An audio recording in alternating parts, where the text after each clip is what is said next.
अभ्यास का फर्स्ट और सेकंड क्वेश्चन के आंसर्स देख लिए थे हमने। और अब क्वेश्चन नंबर 3 का ए, नेफ्थलीन को रखा रहने देने पर यह समय के साथ कुछ भी ठोस पदार्थ छोड़े बिना अदृश्य हो जाती है। नेफ्थलीन को यदि खुला रखा रहने दें तो कोई पदार्थ वो अदृश्य हो जाता है। क्यों? क्योंकि नेफ्थलीन में ऊर्ध्वपतन की क्रिया होती है। ऊर्ध्वपतन की क्रिया क्या होती है ये आपको समझा चुके हैं कि कोई भी ठोस जो है यह द्रव में परिवर्तित हुए बिना ऐसी अवस्था में आ जाता है, इसलिए यह अदृश्य हो जाती है, सीधे गैस बनकर उड़ जाता है। फिर क्वेश्चन नंबर 3 का बी, हमें इत्र की गंध बहुत दूर बैठे हुए भी पहुंच जाती है। क्यों? क्योंकि वास्तव में क्या होता है कि इत्र जो है एक वाष्पशील पदार्थ है और वाष्पशील होने के कारण इत्र के गंध के कण जो हैं ये वायु में विसरित हो जाते हैं और वायु में विसरित होकर बहुत दूर तक पहुंच जाते हैं। इसलिए जो है इत्र की गंध हमें बहुत दूर बैठे हुए भी पहुंच जाती है। इसमें विसरण की क्रिया तीव्र होती है। क्यों तीव्र होती है? क्योंकि इत्र वाष्पशील द्रव है। ये जो ब्रैकेट में मैं लिखती हूँ ये सिर्फ समझाने के लिए है, इसको लिखना नहीं है, ये आपको इसके पूर्व भी बता चुके हैं। फिर नेक्स्ट क्वेश्चन नंबर 4 अभ्यास का ही, निम्नलिखित पदार्थों को उनके कणों के बीच बढ़ते हुए आकर्षण के अनुसार व्यवस्थित करें। पदार्थ दिए हुए हैं, एक जल, चीनी और ऑक्सीजन। हम ये पदार्थ देखें तो हम पाएंगे कि ये तीनों की अवस्थाएं बिल्कुल अलग अलग है। एक द्रव अवस्था में है, एक ठोस अवस्था में और एक गैसीय अवस्था में। तो हमने तीनों अवस्थाओं के गुण पढ़े हैं, कणों के गुण, कि गैसीय अवस्था में जो है कणों के बीच सबसे कम आकर्षण बल होता है, इसलिए सबसे माना गया। फिर जल द्रव में उससे थोड़ा अधिक होता है कणों के बीच आकर्षण बल, और ठोस में आकर्षण बल सर्वाधिक होता है, तो चीनी ठोस है, इसलिए इस प्रकार बढ़ते हुए क्रम में ऑक्सीजन, जल और चीनी ये बढ़ते हुए आकर्षण के क्रम में व्यवस्थित है। नेक्स्ट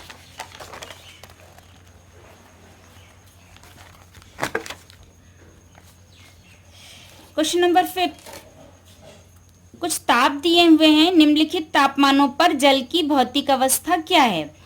25 डिग्री सेल्सियस पर, 0 डिग्री सेल्सियस और 100 डिग्री सेल्सियस पर जल किस अवस्था में होगा?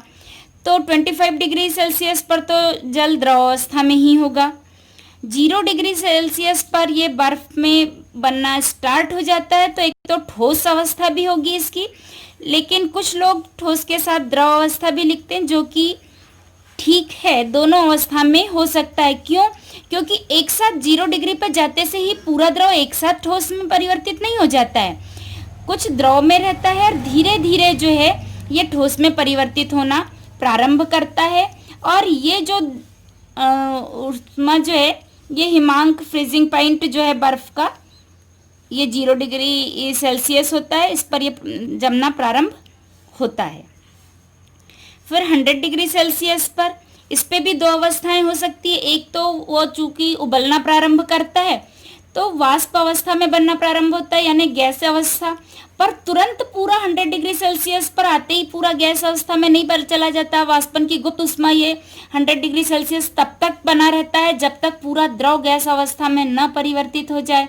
तो इस प्रकार द्रव और गैस दो अवस्थाएं भी लिखते हैं, जो कि वह भी ठीक है। हालांकि 100 डिग्री सेल्सियस पर वो गैस अवस्था में परिवर्तित होगा, क्योंकि वो तापमान जो है 100 डिग्री सेल्सियस ही प्रदर्शित करेगा, तब तक के ये ऊष्मा जो है उसकी अवस्था परिवर्तन में जाते जाएगी, जो कि वाष्पन की गुप्त ऊष्मा कहलाती है। तो वैसे गैस अवस्था, और यदि गैस तथा द्रव अवस्था में भी हो सकता है ऐसा लिखा, तब भी ठीक होगा। क्वेश्चन नंबर 6, कारण देना है और पुष्टि हेतु यानी क्यों, वो किस कारण से उसकी पुष्टि भी करना है। तो जल कमरे के ताप पर द्रव है, कमरे के तापमान पर जल द्रव अवस्था में रहता है, इसकी पुष्टि कीजिए कि क्यों रहता है। तो जल कमरे के तापमान पर द्रव इसलिए रहता है क्योंकि इसका हिमांक यानी जिस ताप पर वह जमना प्रारंभ होता है, जमता है, वह 0 डिग्री सेल्सियस होता है, और क्वथनांक यानी जिस ताप पर वह उबलता है वो 100 डिग्री सेल्सियस है। और कमरे का तापमान इन दोनों के बीच का तापमान है। अधिकांशतः 100 डिग्री सेल्सियस तक कमरे का ताप पहुंचता नहीं है, 50 भी नहीं पहुंच पाता है कहीं, और 0 डिग्री सेल्सियस से नीचे कभी कभी कहीं स्थानों पे जाता है, अन्यथा ऐसे नहीं जाता। तो इसलिए द्रव जो है, जल जो है द्रव अवस्था में रहता है कमरे के तापमान पर। फिर है, लोहे की अलमारी कमरे के ताप पर ठोस क्यों होती है? लोहे की अलमारी कमरे के तापमान पर ठोस होती है क्योंकि इसका गलनांक यानी इसका मेल्टिंग पॉइंट जो है ये कमरे के ताप से बहुत अधिक होता है। मेल्टिंग पॉइंट यानी जिस पर ये पिघलना चालू होता है, जैसे ये 1500 डिग्री से अधिक होता है इसका मेल्टिंग पॉइंट, 1539 ऐसा कुछ है इसका मेल्टिंग पॉइंट होता है। और इसका बॉइलिंग पॉइंट भी बहुत अधिक है, ये 2500 से अधिक होता है, यानी दोनों भी ताप बहुत अधिक होते हैं, इसलिए ये जो है कमरे के तापमान पर ठोस होता है।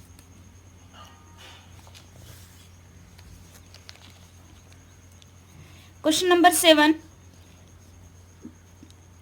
273 केल्विन पर बर्फ को ठंडा करने पर तथा जल को इसी तापमान पे ठंडा करने पर शीतलता का प्रभाव अधिक क्यों होता है? 273 केल्विन पर बर्फ को भी ठंडा किया जाए और जल को भी 273 केल्विन पर ही ठंडा करें तो शीतलता का प्रभाव अधिक बर्फ में होता है, क्यों होगा? 273 केल्विन अर्थात 0 डिग्री सेल्सियस, 0 डिग्री सेल्सियस होता है 273 केल्विन का अर्थ। और बर्फ और जल जब दोनों को इसमें ठंडा किया जाता है तो बर्फ अधिक शीतलता प्रदान करती है, क्योंकि बर्फ की गुप्त ऊष्मा निकलती है और वो 0 डिग्री सेल्सियस के पानी में बदलती है। यही कारण है कि बर्फ अधिक ठंडा होता है। या हम इसे दूसरे शब्दों में कहें तो 0 डिग्री सेल्सियस बर्फ का गलनांक है जिस पे बर्फ पिघलना प्रारंभ करती है, जबकि 0 डिग्री सेल्सियस जल का हिमांक है, यानी जिस पर जल जमना प्रारंभ होता है। अतः जल 0 डिग्री सेल्सियस पर जमना प्रारंभ करता है, जबकि बर्फ 0 डिग्री सेल्सियस पर आसपास के वातावरण से ऊष्मा अवशोषित कर लेता है और पिघलना प्रारंभ करती है। अतः बर्फ शीतलता का प्रभाव अधिक प्रदर्शित करती है, क्योंकि हमने पढ़ा था एसीटोन या पेट्रोल जब हथेली पर डालते हैं तो वो आसपास के वातावरण से ऊष्मा अवशोषित करती है, इसके कारण हथेली जो है हमको ठंडी महसूस होती है। ऐसे ही बर्फ भी जब ऊष्मा अवशोषित करता है तो वहां से तापमान कम हो जाता है, इसलिए वो जो है अधिक शीतलता का प्रभाव प्रदर्शित करती है। क्वेश्चन नंबर 8, उबलते हुए जल अथवा भाप में से जलने की तीव्रता किसमें अधिक महसूस होती है? उबलते हुए जल से अधिक जलेंगे या भाप से? तो उबलते हुए जल की अपेक्षा भाप से जलने की तीव्रता अधिक होती है, क्योंकि भाप में वाष्पन की गुप्त ऊष्मा भी निहित है। अतः उबलते जल की अपेक्षा भाप में ऊष्मा अधिक होगी, क्योंकि गुप्त ऊष्मा भी साथ में है ना, इसलिए उसकी ऊष्मा भाप की अधिक हो गई, इसलिए उससे अधिक तीव्रता से जलते हैं। दूसरा कारण यह भी है कि भाप जो है त्वचा के रंध्रों में अधिक गहराई तक प्रवेश कर जाती है, इस कारण भाप से जलना अधिक कष्टदायक होता है पानी से जलने की तुलना में।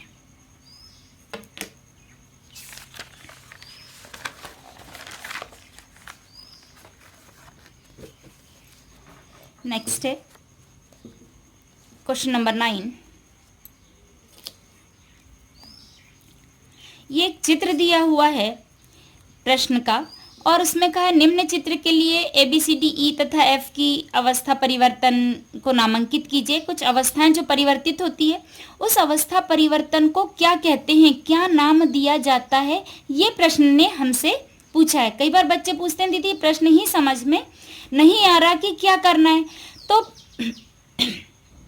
अवस्था परिवर्तन को नामांकित कीजिए, यानी उस अवस्था का परिवर्तन को क्या कहा जाता है। जैसे ये एरो इसोर लगा है, बॉक्स में लिखा है ऊष्मा में वृद्धि तथा दाब में कमी। इसका अर्थ हुआ कि यहाँ ताप बढ़ाया जा रहा है जबकि दाब में कमी की जा रही है। उस स्थिति में जब ठोस द्रव में परिवर्तित होता है, देखो ये एरो इसोर गया और यहाँ ए पॉइंट लिखा है, इसका अर्थ हुआ कि ठोस से द्रव में परिवर्तन की अवस्था जो है इस अवस्था को क्या कहा जाता है? तो ए का आंसर होगा ठोस से द्रव में जो परिवर्तन होता है इसको या तो संगलन या पिघलना, बर्फ पिघलकर द्रव अवस्था में आ रही है हम ऐसा कहते हैं, तो इसको संगलन या पिघलना कहा जाता है। फिर है बी, इसका एरो इस ओर जा रहा है, यानी ये क्या कह रहा है क्वेश्चन हमसे, द्रव से गैस, ये ऊपर वाला एरो बी का एरो यहाँ, द्रव से गैस, द्रव से जब भी गैस अवस्था में परिवर्तन होता है तो उसको हम वाष्पीकरण कहते हैं, तो बी का आंसर हुआ द्रव से गैस वाष्पीकरण। इसी प्रकार सी में देखो, इसीलिए मैंने इसको अलग कलर से भी किया है प्रदर्शित ताकि समझ में आए। अब एरो इस ओर जा रहा है गैस से द्रव की तरफ, तो गैस से द्रव जो है, गैस का द्रव में परिवर्तन संघनन कहलाता है। द्रव से ठोस डी, डी में द्रव से ठोस का बनना ये जमना, जैसे पानी से बर्फ का बनना ये जमना कहलाता है। फिर यहाँ देखिए ये यहाँ से इस प्रकार जाके एक और यहाँ पहुँच रहा है, यानी ठोस से ये गैस पे पहुँच रहा है और यहाँ बीच में ई दिया हुआ है। तो ये प्रश्न हमसे कौन से अवस्था परिवर्तन का नाम पूछ रहा है कि जब ठोस सीधे गैस में परिवर्तित हो जाता है तो उस अवस्था परिवर्तन को हम क्या कहते हैं, ऊर्ध्वपातन। और सेम चीज यही, ये देखिए गैस से यहाँ ठोस की तरफ एरो मार्क गया, तो एफ ने हमसे क्या पूछा, गैस का सीधे ठोस में परिवर्तन। जब गैस सीधे कोई द्रव अवस्था नहीं छोड़ती और यदि देखें हम ऊपर यदि कोई पॉट रख दिया जाए तो उसमें ठोस के कण जमा हो जाते हैं, तो इस क्रिया को, तो गैस से सीधे ठोस में परिवर्तन भी ऊर्ध्वपातन कहलाता है। ठोस से सीधे गैस में बदलना या गैस से सीधे ठोस में बदलना, दोनों ऊर्ध्वपातन कहलाती हैं। तो इस प्रकार इनका नामांकन होगा। तो इनका उत्तर या तो हम इस प्रकार से लिख सकते हैं, या चाहे तो फिर से पुनः ये चित्र हम बनाएं और जहां ए लिखा है ए न लिख के ये सर्कल हटा दें और वहां क्या लिखना पड़ेगा हमको, संगलन या पिघलना। बी का सर्कल हम वहां से हटा दें और लिख दें वाष्पीकरण। सी का सर्कल हटा के लिखेंगे संघनन। इसी प्रकार डी की जगह जमना, ई की जगह ऊर्ध्वपातन और एफ की जगह भी ऊर्ध्वपातन। यदि हम यहाँ पर लिख देते हैं और इस प्रकार से चित्र बनाते हैं तब भी ये आंसर सही होगा, क्योंकि यहाँ पे देखिए ऊष्मा में वृद्धि दाब में कमी लिखा था, मतलब ठोस में जब ऊष्मा में वृद्धि करते हैं, बर्फ को जब ऊष्मा देंगे तब वो द्रव अवस्था में आती है, द्रव को जब और अधिक ऊष्मा दी जाती है तो वो गैस अवस्था में आती है। और फिर ये बॉक्स जो कह रहा है कि अब इस ओर जब जाएंगे तो ऊष्मा में कमी की जा रही है, दाब में वृद्धि, गैस को और अधिक संपीड़ित करके यानी और अधिक दाब देकर इसको द्रव अवस्था में परिवर्तित किया जाता है। फिर द्रव में भी ताप कम किया जाता है, हिमांक यानी ताप कम करके, और द्रव बर्फ में परिवर्तित होता है, द्रव में इसके ऊष्मा में कमी की जाती है, तो ये ठोस अवस्था में परिवर्तित होता है। तो इस प्रकार से हमें प्रश्न को समझ के और ये उसका आंसर लिखना है। इस प्रकार आपका अध्याय 1 पूर्ण हुआ। अंदर के प्रश्नोत्तर भी कंप्लीट हो गए और ये अभ्यास के प्रश्नोत्तर जो थे ये भी पूर्ण हुए। जय हिंद, जय भारत।